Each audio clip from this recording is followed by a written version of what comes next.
Hello everyone. Today my topic is reflection of uniform plane wave due to oblique incidence. मैंने जो पहले video बनाई है वो है नॉर्मल इंसिडेंस की।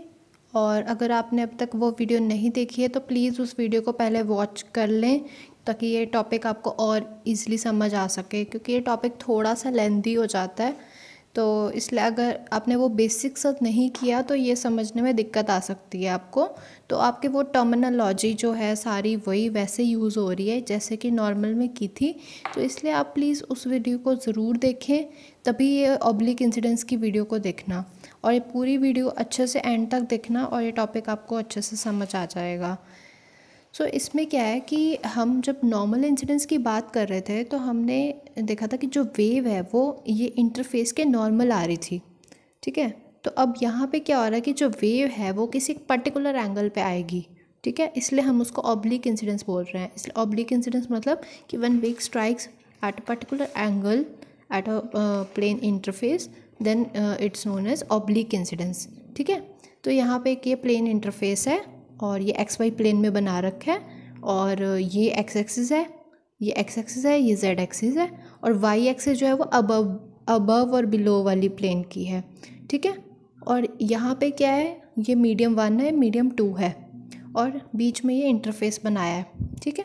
ये क्या है, ये डायलेक्ट्रिक इंटरफेस है, ठीक है। अभी मैं डायलेक्ट्रिक केस की ही बात कर रही हूँ, ठीक है। कंडक्टिंग के लिए मैं अलग से वीडियो आगे बनाऊँगी, ठीक है। तो जो मीडियम 1 है, मीडियम 1 में हमारे पास मीडियम की पैरामीटर्स हमने ये लिखा हुआ है एप्सिलॉन r1 म्यू r1 ईटा 1 बीटा 1। ये क्या क्या है, एप्सिलॉन होता है परमिटिविटी, ठीक है। तो ये रिलेटिव परमिटिविटी है, ये रिलेटिव परमेबिलिटी है, ये क्या है characteristic impedance and this is phase constant, ठीक है। तो ये सारे मीडियम ये इस मीडियम के पैरामीटर्स हैं और ये सारे क्या हैं, ये मीडियम 2 के पैरामीटर्स हैं, एप्सिलॉन r2 म्यू r2 ईटा 2 बीटा 2। और ये जो हम मीडियम कंसिडर कर रहे हैं this is a lossless medium. Lossless medium मतलब कि इसमें कोई लॉस नहीं होगा, क्योंकि मैंने बोला जैसे कि डायलेक्ट्रिक मीडियम है, लॉसी मीडियम नहीं होते, ये लॉसलेस मीडियम होते हैं।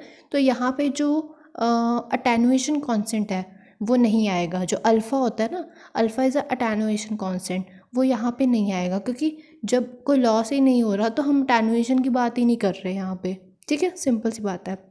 तो यहाँ पे क्या हो रहा है कि वेव एक पर्टिकुलर एंगल पे आती है, जब वो किसी पर्टिकुलर एंगल पे थीटा आई जिसको हम बोल रहे हैं एंगल ऑफ इंसिडेंस, ठीक है, जब वो आएगी तो कुछ पार्ट उसका रिफ्लेक्ट हो जाएगा, कुछ पार्ट उसका ट्रांसमिट हो जाएगा दूसरे मीडियम में, ठीक है। तो इस एंगल को लॉज ऑफ रिफ्लेक्शन के अकॉर्डिंग हमने ये पढ़ा हुआ है कि जब भी कोई plane of interface plane incidence, ये प्लेन ऑफ इंसिडेंस है, यहाँ पे जो वेव आ रही है तो इसका जो रिफ्लेक्शन एंगल होगा, जो ये एंगल होगा वो क्या होगा, सेम होगा according to the laws of reflection. Theta i will be equal to theta r, ठीक है। और ये थीटा टी है, ये डिपेंड करता है कि भाई जो मीडियम है उसका रिफ्रैक्टिव इंडेक्स क्या है और वगैरह वगैरह जो आपने रिफ्रैक्शन के लॉज पढ़े हैं उसके अकॉर्डिंग, ठीक है। अब यहाँ पे हमने ये प्रोपोगेशन कांस्टेंट लिखा हुआ है के I means incidence propagation vector और के आर रिफ्लेक्टेड रे का प्रोपोगेशन वेक्टर है, ये ट्रांसमिटेड रे का प्रोपोगेशन वेक्टर है, ठीक है। और इसके मैंने क्या किया हुआ है, इसको मैंने दो इसके कंपोनेंट्स में स्प्लिट कर रखा है, ठीक है। थीटा हमें पता है एंगल है और जो कंपोनेंट इसके जेड एक्सिस के अलोंग लाई कर रहा है वो के आई जेड है, ये के आई एक्स हो गया, ये के आर एक्स हो गया और ये के आर जेड हो गया। सिमिलरली ये के टी एक्स हो गया और ये के टी जेड हो गया, ठीक है। तो इसमें जो ये फेज जो ये प्रोपोगेशन वेक्टर होता है इसका जो मैग्नीट्यूड होता है this is equal to the phase constant. जो फेज कांस्टेंट उस मीडियम का होगा उसके इक्वल होगा इस प्रोपोगेशन वेक्टर का मैग्नीट्यूड, ठीक है। सो इसको जो के आई है इसको मैं ब्रेक करके लिख सकती हूँ के आई एक्स ए एक्स प्लस के आई वाई ए वाई प्लस के आई जेड ए जेड, ठीक है। जो एक्स वाई एंड जेड तीन हम 3D फिगर की बात कर रहे हैं तो ये तीन उसमें हम स्प्लिट करके इसको ऐसे लिख सकते हैं जहाँ पे ये ए एक्स ए वाई और ए जेड क्या है इनके यूनिट वेक्टर्स बताते हैं, ठीक है। और जो मैग्नीट्यूड होता है प्रोपोगेशन वेक्टर का वो मैंने आपको जैसे बताया कि वो किसके इक्वल होता है, फेज कांस्टेंट के इक्वल होता है। तो के आई का जो मैग्नीट्यूड है that is equal two phase constant. इसका फेज कांस्टेंट क्या है, बीटा 1। ठीक है, तो इसका जो हो गया ये हो गया बीटा 1। और इसको मैं ऐसे भी लिख सकती हूँ कि के आई एक्स क्या होगा, बीटा 1 साइन थीटा आई। ठीक है, क्योंकि ये वर्टिकल ये साइन कंपोनेंट है और जो के आई जेड है वो क्या है, हॉरिजॉन्टल कंपोनेंट है, कॉस कंपोनेंट है।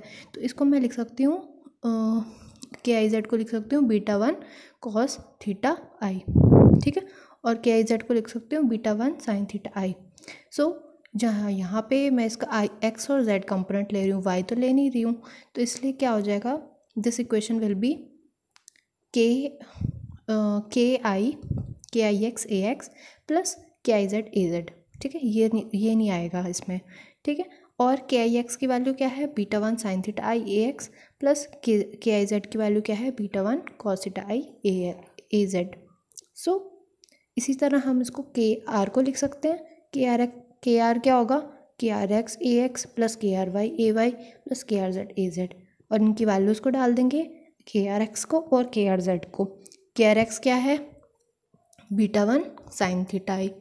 ठीक है, थीटा आई क्यों लिख रहे हैं, क्योंकि जो थीटा आर और थीटा आई है दोनों इक्वल हैं, इसलिए हम यहाँ पे भी थीटा आई लिख सकते हैं। ठीक है, और जो ये वाला है ये माइनस में है ना, ऑपोजिट नेगेटिव जेड एक्सिस के अलॉन्ग है के आर जेड, इसलिए यहाँ पे minus beta 1 cos theta I A Z. Okay, and K T will be written as beta 2, because यहाँ पे इस मीडियम में क्या हो रहा है, जो फेस कॉन्सेंट है वो बीटा 2 है, जैसे मैंने यहाँ बताया था। तो ये बीटा 2 साइन थीटा टी। ठीक है, ए एक्स प्लस जो दूसरा कंपोनेंट है के आर जेड वाला, के आर जेड का क्या हो जाएगा, सॉरी के टी जेड का क्या होगा, beta 2 cos theta T A Z. Okay,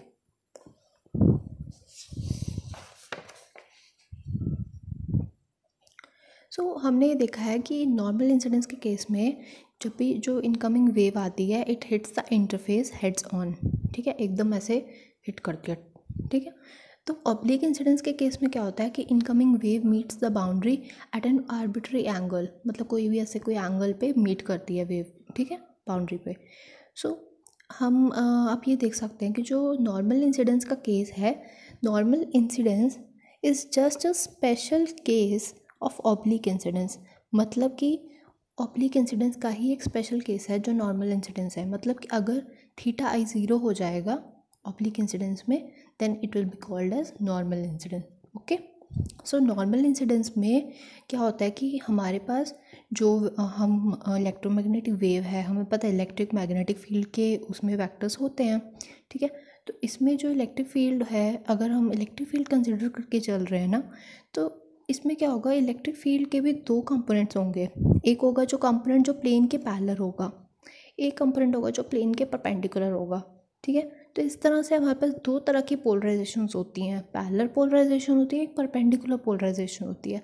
parallel polarization को पी पोलराइजेशन भी कहते हैं।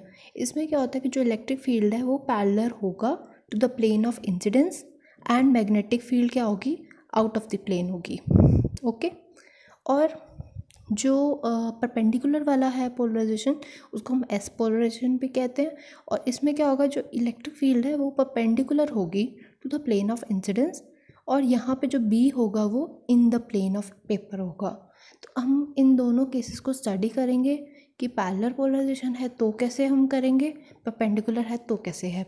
अब इन दोनों केसेस में फिर हम रिफ्लेक्शन कोएफिशिएंट, ट्रांसमिशन कोएफिशिएंट सब निकाल लेंगे इसमें। ओके,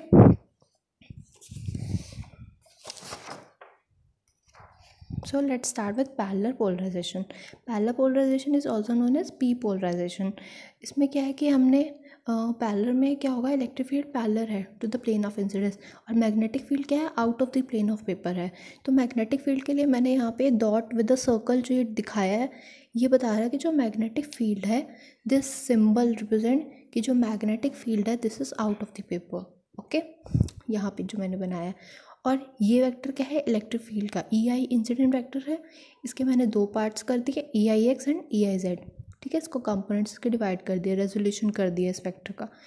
सिमिलरली मैंने ये जो ई आर वैक्टर है इसके मैंने कंपोनेंट्स में दो पार्ट में इसको डिवाइड करा है, E R x and E R Z. Okay, और ये जो मैग्नेटिक फील्ड है ये क्या है, आउट ऑफ द प्लेन है। सिमिलरली यहाँ पे भी इसको ऐसे किया है। ये आप लेफ्ट हैंड रूल लगा के इसकी जो डायरेक्शन है इलेक्ट्रिक फील्ड की ये आप फाइंड कर सकते हैं। ठीक है, क्योंकि आपको पता है कि जेड की डायरेक्शन क्या है, आपको पता है magnetic field out of the plane है, तो आप इलेक्ट्रिक फील्ड की डायरेक्शन निकाल सकते हैं। ठीक है, और इसके बाद क्या होता है कि हमें इंसिडेंट, रिफ्लेक्टेड और जो ट्रांसमिटेड वेव्स हैं इनकी इक्वेशंस लिखनी होती हैं। इंसिडेंट वेव की इक्वेशन क्या होगी, ये जो पार्ट है ये उस वेव का एम्पलीट्यूड है, ये इतना पार्ट। ठीक है, उसके बाद ये फैक्टर जो है ये सारा फेस कांस्टेंट का आ जाता है फैक्टर। इसमें क्या है कि हम लिखते हैं ई को हम लिखते हैं ई नॉट ई की power iota omega T minus के डॉट आर। ये सिंप्लीफाइड फॉर्म है जो मैं अब बता रही हूँ आपको। ठीक है, ये इसी फॉर्म को मैंने यहाँ लिखा हुआ है। यहाँ पे ये ई नॉट एम्पलीट्यूड है, यहाँ पे क्या एम्पलीट्यूड है, ई I X A x minus E I Z A Z. अब ये कैसे आया, ये हमने दो पार्ट में इसको रिजॉल्व किया हुआ है। अब इसमें ये वाला पार्ट जो है तो पॉजिटिव डायरेक्शन में है, तो इसको ई आई एक्स ए एक्स लिख देंगे। जो ई आई जेड है ये नेगेटिव ऑफ जेड में है, इसलिए minus E I Z A Z. ठीक है, और उसके साथ क्या है, ई की पावर आयोटा ओमेगा टी और ई की पावर में माइनस आयोटा के डॉट आर। अब यहाँ पे के क्या आएगा, इंसिडेंट वेक्टर का मैंने क्या बताया था, के आई इंसिडेंट आएगा, तो यहाँ पे क्या आएगा ई की पावर माइनस आयोटा के आई डॉट आर। ओके, और के आई की वैल्यू हमने पीछे निकाली थी, वो मैंने यहाँ पे ये लिखी हुई है। ठीक है, और आर वेक्टर क्या होता है, पोजीशन वेक्टर होता है, जिसको हम बोलते हैं X A x plus Y A Y plus Z A Z. So K I dot R क्या हो जाएगा, beta one sine theta I dot X. ठीक है, और जेड वाले को लिखेंगे beta one cos theta I dot Z. तो ये हो गया के आई डॉट आर।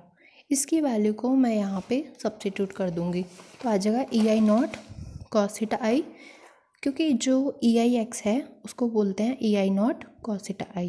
ठीक है, ये कॉस का कंपोनेंट है, और ये ई आई जेड क्या है, ई आई नॉट साइन थीटा आई है। So we can write it as E I not cos theta I A x minus E I not sine theta I A Z. ठीक है, e की power iota omega T, ई की power minus iota और के I dot are, और ये के I dot क्या आ रहा है, beta one sine theta I dot X plus beta one cos theta I dot Z. Okay, then we can write it as E I not common ले लिया, cos theta आई ए x minus sine theta आई ए Z, E की power iota omega T, ई की power minus iota, this whole thing as it is. Then this is the equation for electric field, incident electric field का component है ये। अब magnetic field का लिखेंगे, H आई को कैसे लिखेंगे, यहाँ पे जो एच है ना इसका कोई एक्स वाई कुछ नहीं है, यहाँ पे सिर्फ वाई है। ठीक है, क्योंकि magnetic field out of the plane है, out of the plane of paper means कि वाई एक्सिस के अलॉन्ग है। यहाँ पे इसके हमने रेजोल्यूशन नहीं करना, यहाँ पे हमारे पास ये प्लेन में नहीं है एक्स जेड, ऐसा कुछ नहीं है, सिर्फ यहाँ पे एक ही एक्सिस है। तो इसको जो ये एक्सिस की है वो एज इट इज़ हम लिख देंगे, यहाँ पे इसके अलग अलग कंपोनेंट्स हमें लिखने की ज़रूरत नहीं है। ठीक है, so it will be H I nought A Y E की पावर एयोटा ओमेगा टी, ई की power minus iota K I dot R. इतना सफिशेंट है।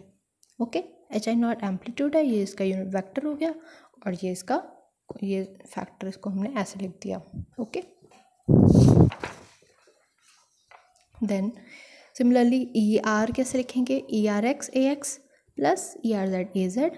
ठीक है, अब यहाँ प्लस क्यों आ रहा है ये आप देख सकते हैं, देखो यहाँ पे एक्स वाला भी पॉजिटिव जेड वाला भी पॉजिटिव है, इसलिए ई आर एक्स ए एक्स और E R Z A Z, E की power iota omega T minus iota K R dot R. अब यहाँ पे के आर क्या है,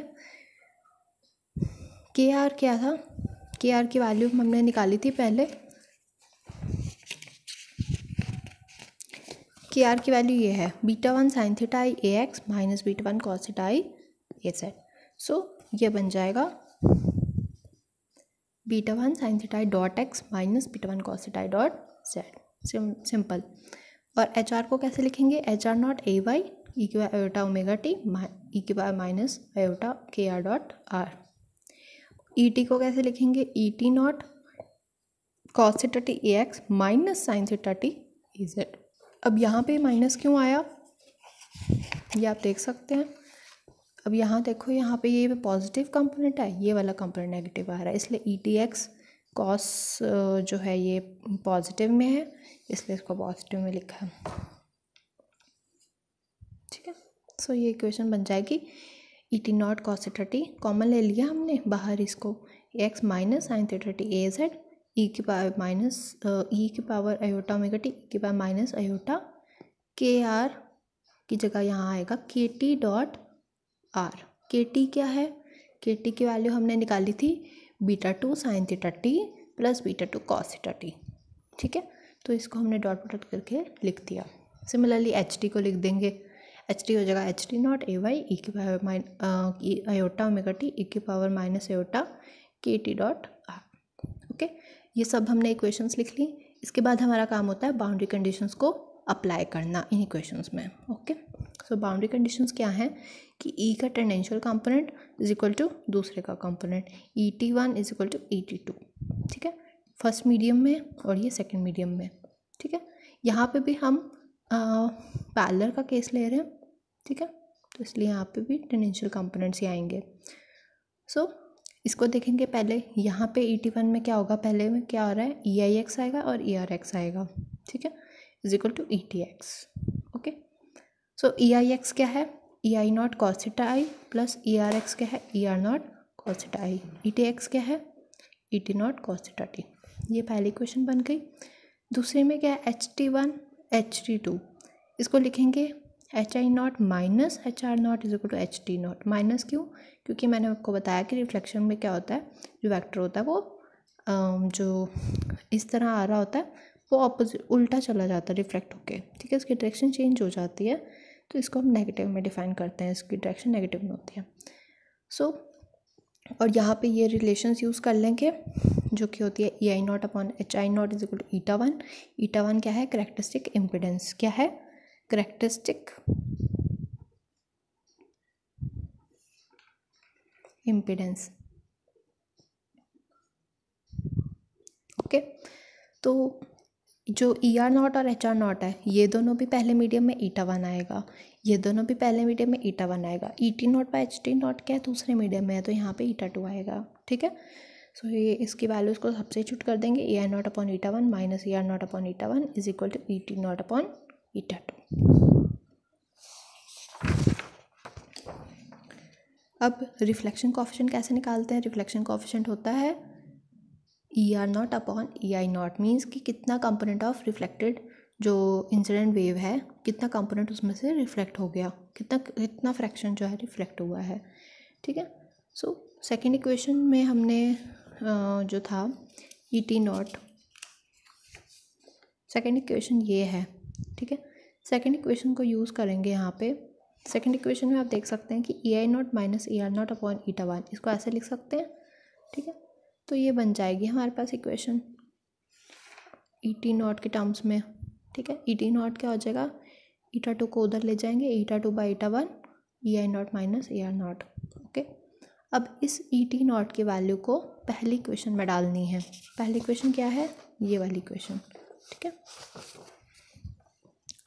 so this will be E I not cos theta I plus E R nought cos theta I और E T not. ठीक है, ये क्या है, ई टी नॉट है, E T nought cos theta T ये था। तो ई टी नॉट क्या है, eta two by eta one E I not minus E R nought, ये टर्म क्या है ई टी नॉट। ठीक है, ये पहली इक्वेशन में इसकी वैल्यू डाल दी। अब इन दोनों में क्या है, ई जो यहाँ पे ई आई नॉट है कॉमन ले लेंगे, तो ये बन जाएगा कॉस थीटा आई माइनस यहाँ से कॉमन लेंगे हम, ये बनेगा ईटा टू बाई ईटा वन और साथ में क्या आएगा cos theta T, E I not common लिया इज इक्वल टू ये टर्म आएगा ई आर नॉट, तो यहाँ पे माइनस है, minus eta two by eta one cos theta T minus ये टर्म इधर आएगा cos theta I. Okay, so E R not upon E I not करेंगे तो ये टर्म ऑब्वियस है कि ये हमारे पास जो है टर्म आ जाएगी इसको सॉल्व करके। Okay, so so it will be eta two cos theta T minus eta one cos theta I upon eta two cos theta T plus eta one cos theta I. Okay, अब ये आ गया oblique का ना, अगर यहीं पे आप ईटा को ज़ीरो डालेंगे नॉर्मल इंसिडेंस का केस बन जाएगा, और ये वही वैल्यू जो मैंने अपने नॉर्मल इंसिडेंस वाली वीडियो में निकाल के सारी दिखाई थी रिफ्लेक्शन कोफिशिएंट की, ये सेम वही वैल्यू आ गई। ओके, ट्रांसमिशन कोफिशिएंट में E T not upon E I not होता है। Okay, so E T not upon eta two, ठीक है, is equal to 1 upon eta one bracket E I not minus E R not. E R not क्या होता है? E R not is gamma times E I not. ठीक है, ये जो चीज़ है this is E R not. ठीक है, और ये जो गामा होता है this is equal to E R not upon E I not. Okay, so we can write it as E R not को लिख सकते हैं gamma into E I not. Okay, और ये हमने यहाँ से लिख दिया इस इक्वेशन को यूज़ करके। सो अब इस इक्वेशन को डिवाइड कर देंगे ई आई नॉट से, सो बन जाएगा हमारे पास, और ये ईटा टू को उधर शिफ्ट कर दिया तो E T not by E T not upon E I not is equal to eta two by eta one E I not upon E I not minus gamma one. One क्यों लिखा है? ये gamma parallel है, ठीक है, क्योंकि parallel polarization का case ले रहे हैं हम। E I not upon E I nought, so it will be tau is equal to, tau क्या होता है? E T not upon E I nought transmission coefficient is equal to eta two by eta one, one minus gamma, ये भी one हो गया, ये भी one हो गया। ठीक है, अब हमारे पास टॉ की वैल्यू आ गई है। सो अब इसमें हम ये जो टॉ है इसमें गामा के टर्म्स में आ गया, गामा हमने निकाल लिया था, उसकी वैल्यू हम यहाँ सब्स्टिट्यूट कर देंगे। तो गामा क्या था? ये, ठीक है, तो गामा आ जाएगा, गामा की वैल्यू यहाँ डाल दी मैंने, तो आ जाएगा eta two by eta one, one minus ये सारा गामा की टर्म है, तो इसका एलसीएम लेंगे। ठीक है, और इसको सॉल्व करेंगे तो ये दोनों टर्म्स कैंसिल हो जाएंगे, तो ये बन जाएगा eta two by eta one twice of eta one cos theta I, ये टर्म और ये टर्म, ठीक है, upon eta two cos theta T plus eta one cos theta I. ये ईटा वन से eta one cancel, so it will be two eta two cos theta I upon eta 2 cos theta t plus eta 1 cos theta I. This is the transmission coefficient. ठीक है, यहाँ theta को zero डालो तो ये वही relation है जो उसमें आया था नॉर्मल इंसिडेंस का। ठीक है, सो एक कंसेप्ट है यहाँ पे, एक ब्रूस्टर एंगल। ब्रूस्टर एंगल आपने +2 में पढ़ा होगा। ब्रूस्टर एंगल क्या होता है? ब्रूस्टर एंगल और पोलराइजिंग एंगल, इसको बोलते हैं एक ऐसा एंगल जिस पे अगर लाइट या यहाँ पे जो वेव है इसको अगर हम इंसिडेंट अगर कराएं उस पर्टिकुलर एंगल पे, ठीक है, अगर ब्रूस्टर एंगल पे वेव इंसिडेंट होती है तो वो क्या हो जाती है? वेव रिफ्लेक्ट होने पे पोलराइज हो जाती है, it becomes a plane polarized wave. ठीक है, सो जो रिफ्लेक्शन कोफिशिएंट है पैरेलल पोलराइजेशन के केस में वो ज़ीरो हो जाता है। ठीक है, so it is that angle of incidence for which reflection coefficient for parallel polarization become zero.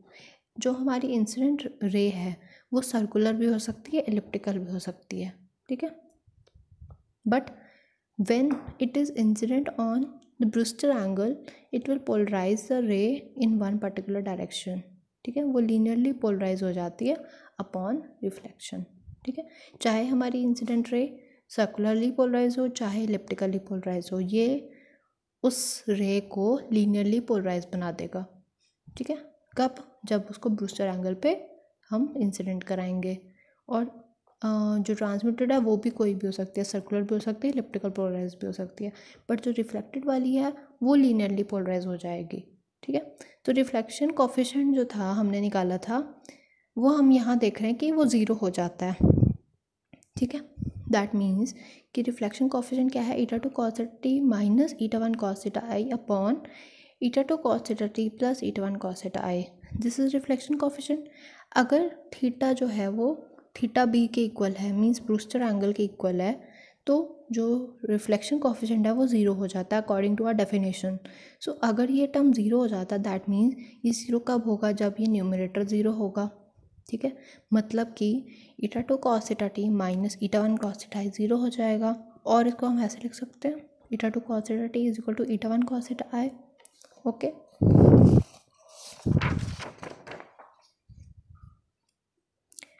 और हमें पता है स्नेल्स लॉ से कि जो under root mu 1 epsilon 1 sine theta I is equal to under root mu 2 epsilon 2 sine theta T. और ये क्या है, रिफ्रैक्शन कोएफिशिएंट है। ठीक, जो रिफ्रैक्टिव इंडेक्स होते हैं, जो लॉ ऑफ रिफ्रैक्शन होता है वो यही होता है। ठीक है, इसको हमने म्यू और एप्सिलॉन के टर्म्स में लिख दिया। नाउ अगर इसको हम स्क्वायरिंग करें दोनों साइड्स को, सो ये बन जाएगा mu 1 epsilon 1 sine square theta is equal to mu 2 epsilon 2 sine square theta T. ठीक है, now here we are considering here dielectric media. Dielectric media consider कर रहे हैं हम, मीडिया की परमिएबिलिटी को कंसिडर नहीं कर रहे हैं। जो म्यू 1 म्यू 2 होता है, म्यू 1 म्यू 2 ज़ीरो जो है वो म्यू नॉट के इक्वल हम ले रहे हैं, म्यू ज़ीरो के इक्वल ले रहे हैं। दैट मीन्स एब्सोल्यूट परमिएबिलिटी का केस ले रहे हैं। अगर एब्सोल्यूट परमिएबिलिटी का केस है तो ये दोनों टर्म्स तो रहेंगी नहीं। ठीक है, सो हमारी इक्वेशन क्या बन जाएगी, epsilon 1 sine square theta is equal to epsilon 2 sine square theta T. ठीक है, then we can write it as using second equation. Second equation क्या थी, सेकेंड इक्वेशन ये थी, eta 2 cos theta T is equal to eta 1 cos theta I. So it can be written as cos theta t is equal to eta 1 by eta 2 cos theta I। ठीक है, so cos theta t का square करेंगे तो ये बन जाएगा cos square theta t is equal to eta 1 square upon eta 2 square cos square theta I। और sine square theta t क्या होता है, under root of 1 minus cos square theta t। ठीक है, तो इसकी वैल्यू यहाँ पे डाल देंगे।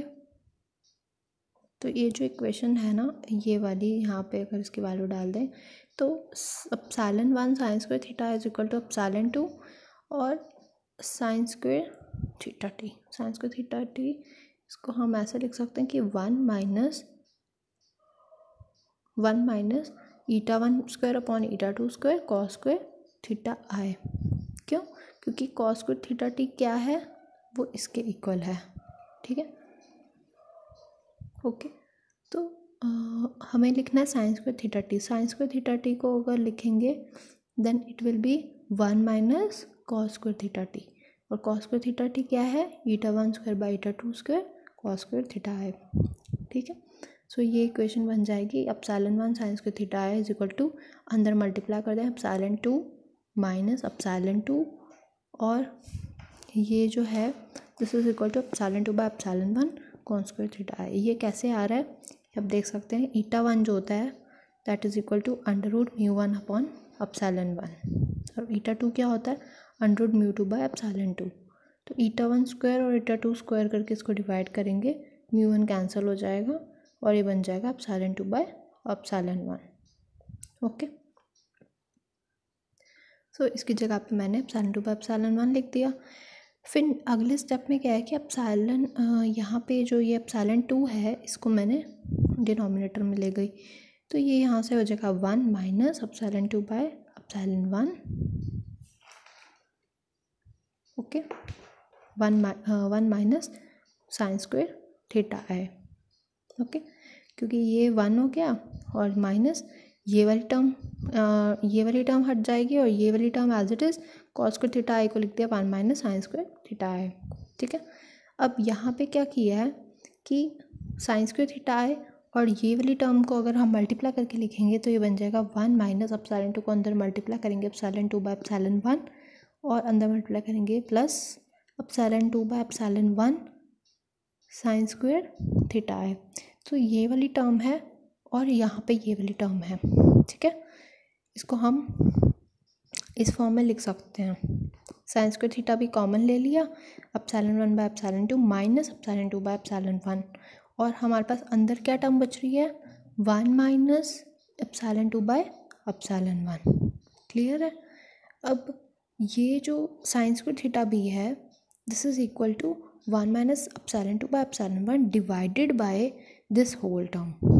ओके, इसको हम ऐसे लिख सकते हैं डिवाइडेड बाय दिस, ये जो टर्म है ना ये डिवाइड हो जाएगी epsilon by epsilon 2 minus epsilon 2 by epsilon 1। फिर इसको सॉल्व करेंगे और साइन स्क्वायर थीटा बी की वैल्यू जो है ये सॉल्व करने के बाद आपके पास ये टर्म बचेगा epsilon 2 upon epsilon 1 plus epsilon 2। ठीक है, तो साइन थीटा बी को मैं लिख सकती हूँ under root epsilon 2 upon epsilon 1 plus epsilon 2। ठीक है, सो साइन थीटा बी हो गया। कॉस स्क्वायर थीटा बी क्या होता है? 1 minus sine square theta B. तो ये इसका स्क्वायर करें 1 minus epsilon 2 by epsilon 1 plus epsilon 2। So ये आ जाएगा, इसका एलसीएम ले लो तो ये आ जाएगा हमारे पास ये cancel epsilon 1 upon epsilon 1 plus epsilon 2। ठीक है, तो कॉस थीटा भी हो जाएगा अंडर रूट इसका, तो under root of epsilon 1 upon epsilon 1 plus epsilon 2। So tan theta B कैसे होगा? Sine theta B upon cos theta B.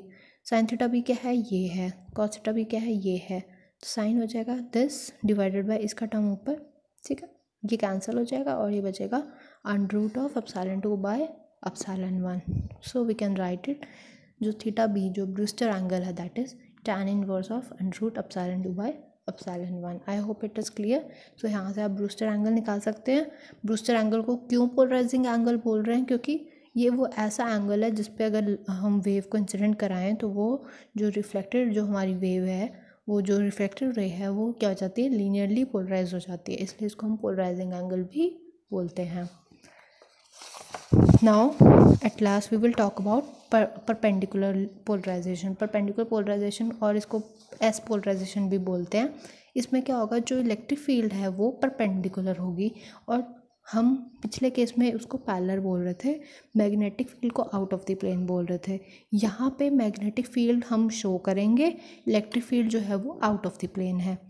Magnetic field है, ठीक है, इलेक्ट्रिक फील्ड शो नहीं हो रही। यहाँ पे मैग्नेटिक फील्ड को हमने स्प्लिट करा हुआ है कंपोनेंट्स में, H I Z and H I X. Theta I उसका एंगल है, ठीक है, एंगल ऑफ इंसिडेंस। के आई उसका प्रोपगेशन वेक्टर है। यहाँ पे हमने के आर उसका प्रोपगेशन जो वेक्टर वो लिखा है। एच आर है, उसको एच आर को स्प्लिट कर रखा है। यहाँ पे एच टी को स्प्लिट कर रखा है। ठीक है, यहाँ पे आपको पता है कि जो ई है वो आउट ऑफ द प्लेन है और जो वेव है वो जेड के अलॉन्ग प्रोपोगेट कर रही है। तो यहाँ से आप एच को डायरेक्शन निकाल सकते हैं लेफ्ट हैंड रूल लगा के, वैसे ही मैंने यहाँ पे निकाला है। ठीक है, तो सेम वे है, बस यहाँ पे इक्वेशंस लिखने का तरीका थोड़ा फ़र्क हो जाएगा यहाँ पे। ठीक है, कैसे होगा? जो इलेक्ट्रिक फील्ड वाली है यहाँ पे सिर्फ वाई आर है, क्योंकि ये तो वाई एक्सिस के अलॉन्ग है, अब बिलो वाला है ना। सो इसको तो हमने कोई कंपोनेंट्स में दिखाना नहीं है, तो यह जगह ई आई नॉट ए वाई ई की power iota omega T E की पावर माइनस आयोटा के I dot are. H I को हम स्प्लिट करके लिखेंगे तो ये आएगा माइनस, क्योंकि नेगेटिव में एक्स है, minus H I X A x plus, क्योंकि प्लस में जेड है, plus H I Z A Z E के power iota omega T E के पावर माइनस आयोटा के आई डॉट आर। ठीक है, और एच आई एक्स क्या होता है? एच आई एक्स को हम लिख सकते हैं this is cos component and this is sine component, so it can be written as H I not cos theta I A x plus H I Z को लिखेंगे H I not sine theta I A Z E की power iota omega T E की power minus iota के I dot R. Then E R को लिखेंगे E R nought A Y E की power iota omega T E की power minus iota के I dot R. Okay, यहाँ पे के आर आएगा, के R, okay sorry. So H R को लिखेंगे H R nought cos theta I, ठीक है, ए एक्स प्लस जो एच आर नॉट है वो साइन थीटा आई ए जेड है। ये वाला जो एच आर जेड है ये कौन सा साइन कंपोनेंट है, एच आर जेड है, और एच आर एक्स क्या है? कॉस कंपोनेंट है। ठीक है, तो इसको हम ऐसे सीधा लिख सकते हैं, और E Q iota omega T minus E Q iota के Z dot R. Similarly E T को लिख दिया E T nought A Y E की iota omega T minus iota के टी डॉट आर। ठीक है, तो अगर आपको एक वे समझ आ गया तो आप बहुत इजीली लिख पाओगे, इसमें कोई दिक्कत नहीं आएगी आपको। एच टी को लिख सकते हैं एच टी नॉट, और यहाँ पे क्या है? माइनस का एच टी एक्स है और प्लस का एच टी जेड है। तो माइनस वाले में एच टी एक्स को कैसे लिखेंगे? H T nought cos theta T, उसमें H T nought cos theta T minus X plus उसमें लिखेंगे H T nought sine theta T A Z. H T nought मैंने कॉमन ले लिया तो है minus cos theta T A x plus sine theta T A Z E की by iota omega T E की by minus iota के T dot R. Then equations लिखने के बाद इसमें बाउंड्री कंडीशंस अप्लाई हो जाएंगी। यहाँ पे क्या होगा, ET1 is equal to ET2, EI0 plus ER0 is equal to ET0। Similarly यहाँ पे क्या होगा, HT1 is equal to HT2। ठीक है, तो सारी जो बाउंड्री कंडीशंस क्या हैं यहाँ पे, टेंजेंशियल बाउंड्री कंडीशंस हैं, वो सारी यहाँ पे अप्लाई हो रही हैं।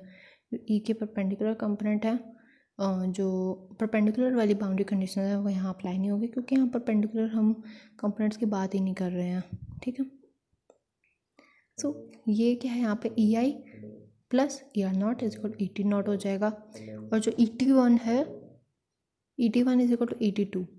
ET1 को हम लिख सकते हैं minus HIX plus HRX is equal to minus HTX। इसको हम लिखेंगे HIX minus HRX is equal to HTX, minus common ले लिया। इसकी वैल्यू हम डाल सकते हैं पीछे से, जैसे मैंने लिखा था उसको H को E की टर्म में, वैसे ही EIX upon ETA1 minus ERX upon ETA1 is equal to ETX upon ETA2। ठीक है, और इसको हम ऐसा भी लिख सकते हैं कि EIX को लिख सकते हैं EI0 cos थीटा i, और ERX को लिख सकते हैं ER0 cos theta i, ETX को लिख सकते हैं ET0 cos थीटा t। तो ये फॉर्म हो जाएगी। ठीक है, अब रिफ्लेक्शन कोएफिशिएंट यहाँ परपेंडिकुलर है तो इसलिए परपेंडिकुलर बना दिया।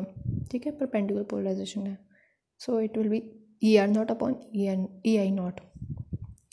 सो using this equation, second equation, we will write, यहाँ पे cos थीटा i तो कॉमन ही है, अपॉन ETA1 ये टर्म कॉमन है, cos theta i upon ETA1 बचेगा EI0 minus ER0 is equal to ET0 की वैल्यू यहाँ से डाल देनी है, EI0 प्लस ER0, और क्या है cos theta t by theta 2।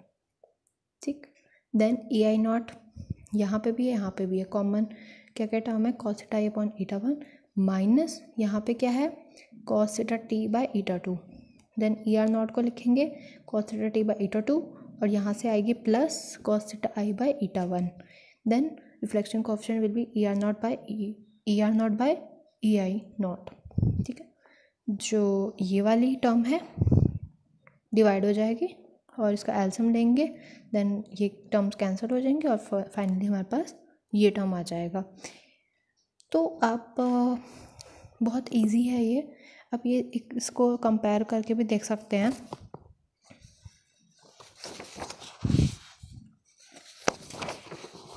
जो मैंने रिफ्लेक्शन कोएफिशिएंट बताया था यहाँ पे पैरेलल के केस में, और यहाँ पे जो मैं बता रही हूँ, इन दोनों में मैं डिफरेंस दिखाना चाह रही थी कि जो यहाँ पे है इसमें क्या है कि ETA2 cos theta t minus ETA1 cos theta i upon ETA2 cos theta t plus ETA1 cos theta i। यहाँ पे क्या हो रहा है, यहाँ जहाँ cos थीटा t है वहाँ cos थीटा i आ गया।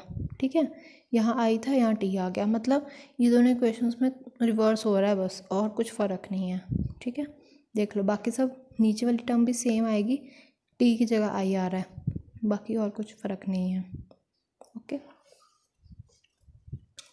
सिमिलरली आप ट्रांसमिशन का भी देखोगे तो ट्रांसमिशन में भी यही चीज़ हो रही है। ये देखो, ETA2 cos थीटा i था, और यहाँ पे क्या हो जाएगा, ऊपर वाली टर्म तो सेम रहेगी, जो नीचे वाली टर्म है ना cos ETA2 cos theta t plus ETA1 cos theta i, यहाँ पे ETA थीटा i हो जाएगा cos ETA2 के साथ, ETA1 के साथ थीटा t हो जाएगा। ठीक है, तो इसमें कैसे करना है, ट्रांसमिशन कोएफिशिएंट में कैसे करेंगे, transmission coefficient ET0 by EI0 होता है। ठीक है, so EI0 plus ER0 is equal to ET0, that we know from equation 1। तो ER0 क्या है, EI0 गामा परपेंडिकुलर। देन इसको हम लिख सकते हैं कि जो टॉ होता है दैट इज़ 1 प्लस गामा, तो 1 प्लस गामा की वैल्यू हमने निकाली है, इसके पुट कर देंगे और इसका एलसीएम लेंगे। देन इसमें दो टर्म्स कैंसिल होंगे, दो टर्म्स ऐड करके ये आ जाएगा। ठीक है, I hope it's clear. And जो भी आपको फीडबैक हो आप प्लीज़ कमेंट में ज़रूर फीडबैक भी दें, और अगर आपको वीडियो अच्छा लगा तो उसको लाइक करें और मेरे चैनल को सब्सक्राइब करें। Thank you.